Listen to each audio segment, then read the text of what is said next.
Welcome back to Fello's Thinking Differently podcast. I'm your host, Alex Ficcari, and today we're talking about the one-year anniversary of Port Street Commons, a place in Easton, Maryland, created by Fello and Fello Communities that has become a living example of what happens when housing is built with intention, care, and focus on people first. So I'm very excited to be joined today by Judi Olinger, Vice President of Housing Strategy, and Keenan Troxler, the Assistant Director of Property Operations at Fello Communities.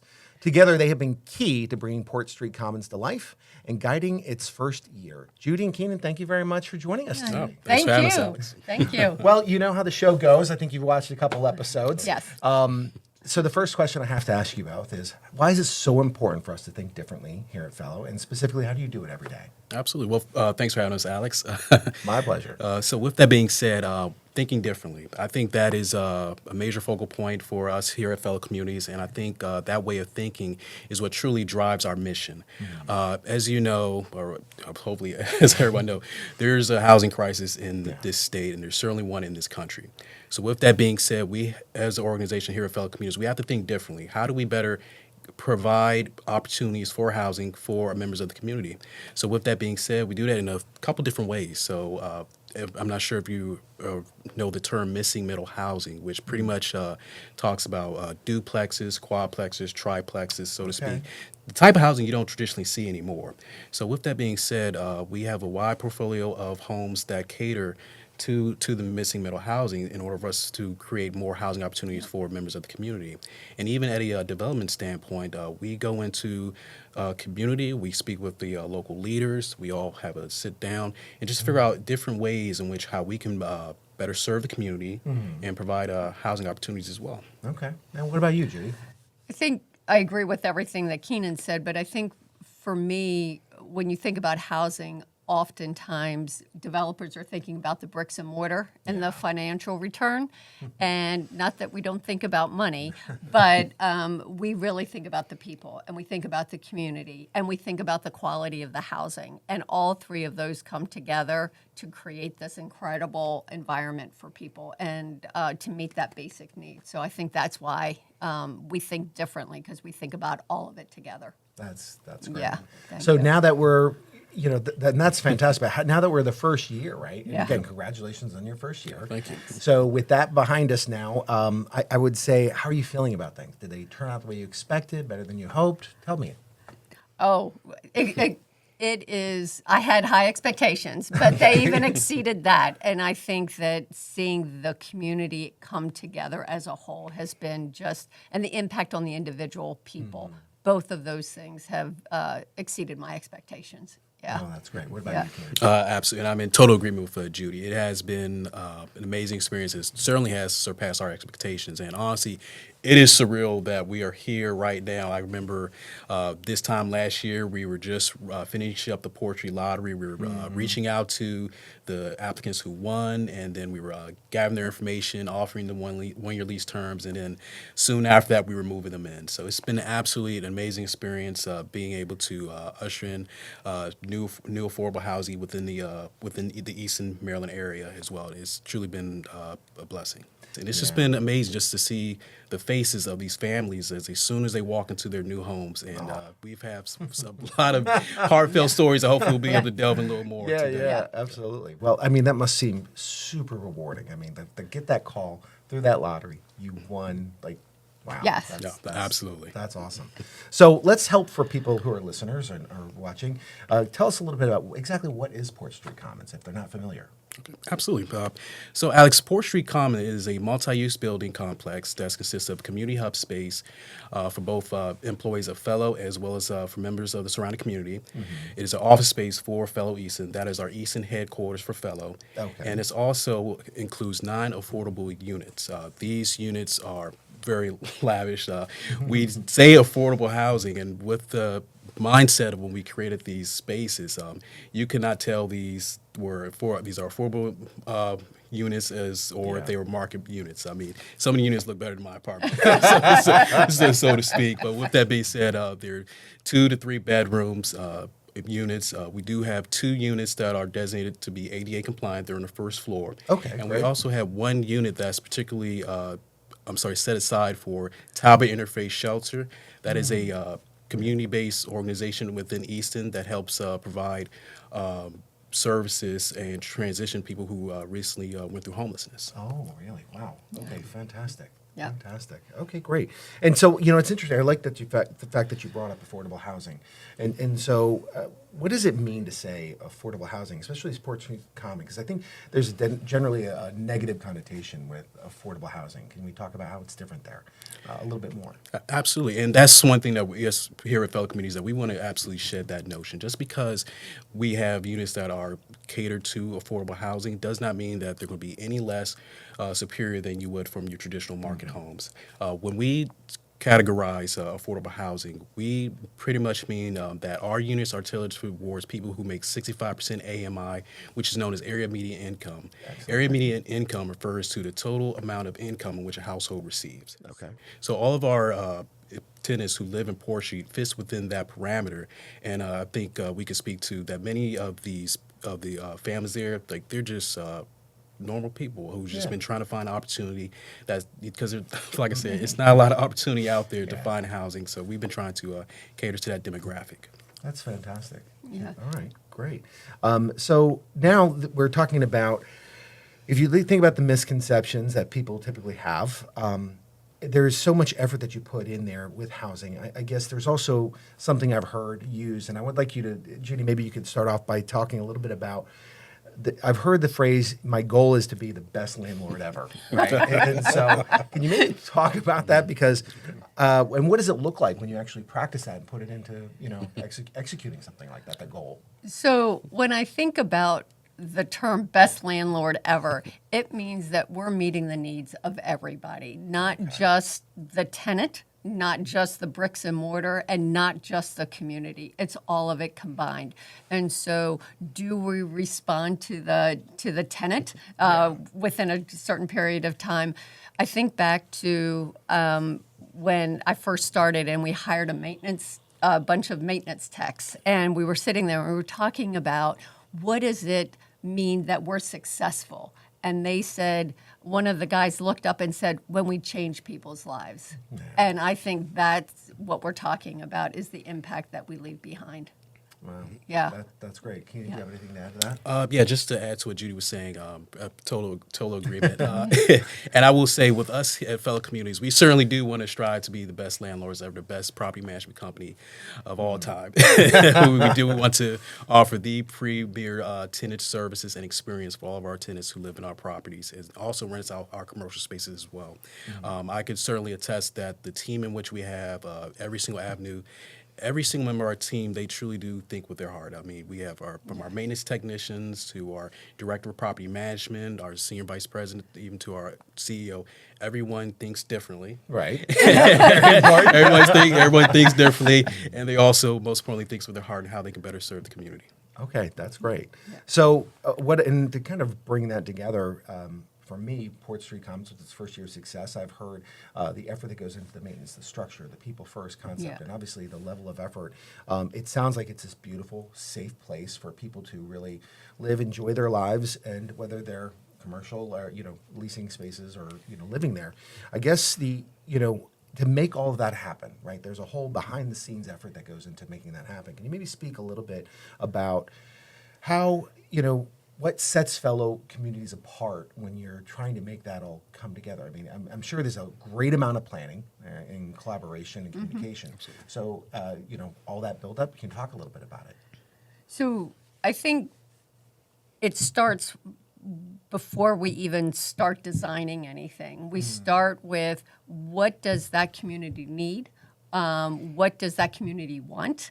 And we start with talking to the community. Nice. And so we work with them so that by the time that we're putting bricks and mortar into the ground, they're actually like, oh, we know what's happening and we're excited. Yeah. So people who in history has shown people who have had, who are lower income trying to move into communities, there's a bias and there's a prejudice against that oftentimes. because we work with the community ahead of time, that makes that transition so much easier and so much smoother. And we do look at, talking with tenants, and we provide this level of service that says you're not less than. Yeah. You deserve as much as anybody else. So when we build the house, our homes look the same as anybody would want to live in. Yeah. I think Keenan talks sometimes about these units are better than what I live in right now. So I think that it's important that everyone understands that it starts at the very beginning of before design to all the way to the customer service piece of tenant services that we provide. We don't look to the first thing isn't to all of a sudden evict somebody. It's what's causing that situation and how can we support them and help them get connected to resources and be part of the community. Okay, great. Yeah. Keenan, do you have anything to add to that? Just to really speak on the tenant service aspect of that. At Fellow Communities, like I said, we don't want to just be your landlords. We want to try to build personal relationships with each and every one of our tenants. Really want to be, as Judi once said, like the premier landlord, like concierge service. So with that being said, we're currently in the development of a comprehensive tenant engagement plan. With that being said, we're looking to provide services and programs for all the members of, all the tenants within our properties, provide them information to local food markets when it comes to local food pantries, volunteer opportunities, and even try to get them involved in financial literacy courses should they want to opt for such classes. Okay. And we also really want to try to host more events at Porch Commons. Say, for instance, not too long ago, we actually hosted a back-to-school social event at Porch Commons where we were able to provide back-to-school supplies for 8 of the children who were on campus. We even had ice cream for the kids, and we even had nice little goodies for the parents as well. So I think that's what really sets us apart from the traditional landlords and also from the traditional tenant experience. Right. And also to speak more on for the maintenance side, like I said, we have a robust maintenance team. They all lead with their heart. The relationships that they have with the tenants, as I would say, I don't have that particular relationship with the maintenance segment of my apartment complex, but they're very personal. We've got to get you a place to live. That's something to take away from this. Maybe I might move in Portugal. But no, just to talk in regards to the maintenance side, I can't speak any more highly of them. It's an absolutely amazing team. We try to respond to maintenance issues within 3 business days, and also we do offer 24/7 emergency maintenance care all across the board, no matter where you live.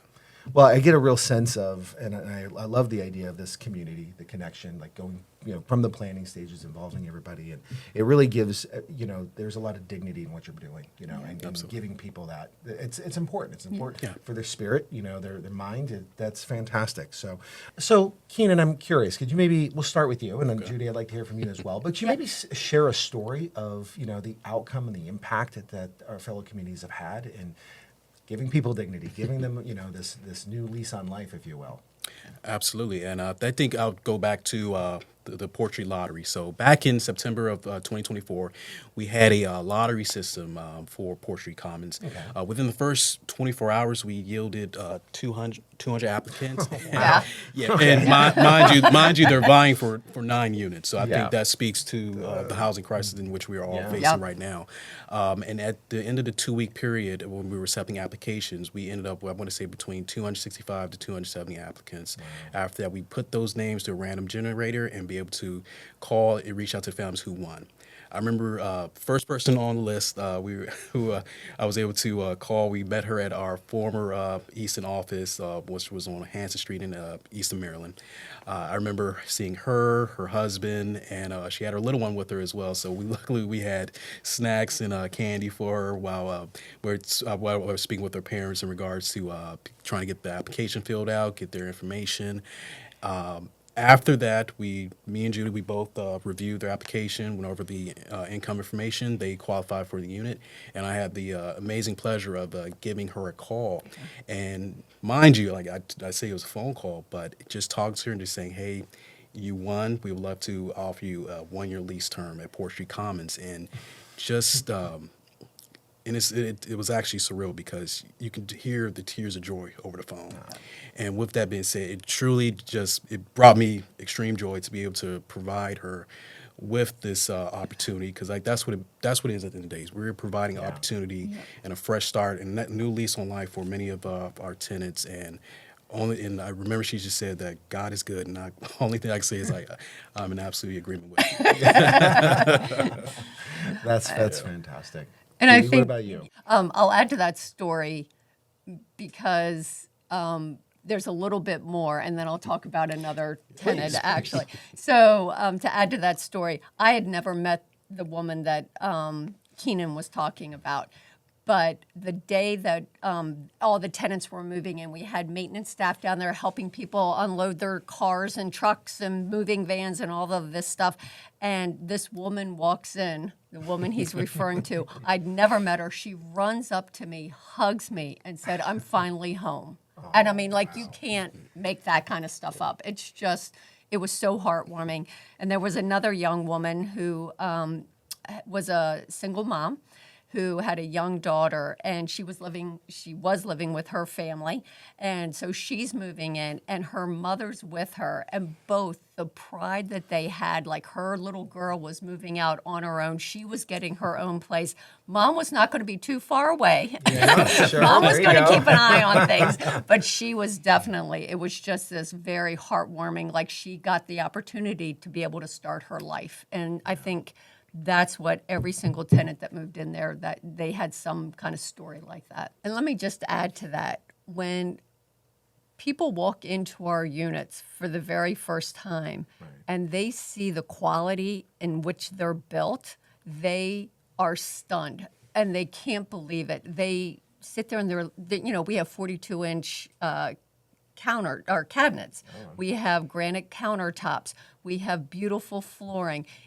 The molding, everything in the building is in-unit washer and dryers, free Wi-Fi. I mean, so the units are something that if you walked in, you would never know if you walked into an affordable unit or a market rate unit. We don't want people to ever sit there and not be able to invite their neighbor in because they were like, oh, they'll see that I live in the cheap unit, because that's not what this is. This is about creating opportunity for everybody, and so their homes all need to be that same high quality because they deserve that. They need that dignity to have that. That's beautiful. Absolutely. Yeah. Well, that leads me to my next question, and thank you very much for sharing that story. Yeah. But it leads me to the next question, which is where, now the people have moved into their new homes. Yeah. They're elated, they're enjoying it. Were there any surprise moments where the residents maybe shaped the culture there in a way you weren't expecting? I think I can answer on that. So I think the one thing that surprised me, I'm not sure because of the geographical location that Easton is in, but everybody knows each other. So I will literally have conversations with one of the tenants there, and they was like, "Oh yeah, I know that tenant. Yeah, we went to school together." Like, "Oh no, like yeah, she used to watch my kids." And I think it's just amazing how we've been able to kind of form like this cohesive community within the building, and also they seem to be somewhat of a extended family. So to Yeah. speak. Okay. Yeah. I think seeing them come together as a community surprised me. These weren't just units for people to move into. We have a playground that's right on site that we put there because we knew families would be moving in. And the amount of times you can go to that property and see all the families talking to each other, their kids are playing on the playground. It's like what you envision happening. It's like, this is what community is. And it's neat because it's right on a rail trail. People will be walking with their kids on the rail trail, come over to the playground, play with everyone. It's like, this is all what a community is. Yeah. And so it was wonderful. That's great. And Yeah. so, with that, if you zoom out a little bit and look at the year, and we think about the surrounding community itself, have you heard, from the Port Street Commons so far, have you gotten a sense of the impact that the community has sent, whether it be local businesses or community leaders? Have you gotten some feedback so far? Yeah, I mean, I very positive feedback. The Okay. town itself has encouraged us to continue development in Easton, so that's always a positive sign. When we're talking to people outside that community, we reference that project, and they are outside people are so impressed with how it's come together.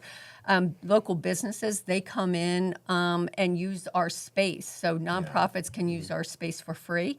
And at least once a week, we have an outside civic organization coming in and using our space. So everybody seems to have embraced this property, this brick and mortar I keep referring to, and realize it's really part of the community now. Well, I think what that also tells our viewers and listeners here is that at the end of the day, it's also changed their perception of affordable housing. Absolutely. Right? Absolutely. Well, you would never drive past that property and say those are the affordable units. Right. Ever. That's great.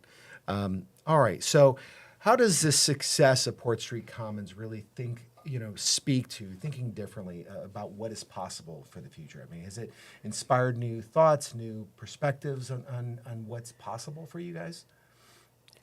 I think it just hammers down on what we're doing works, and that the demand, to get 200 applications in 24 hours, the demand for what we do is huge. And so I think it's given us the kind of the pat on the back, keep it going and keep going and doing more. And so I know that we're doing some additional projects in Easton.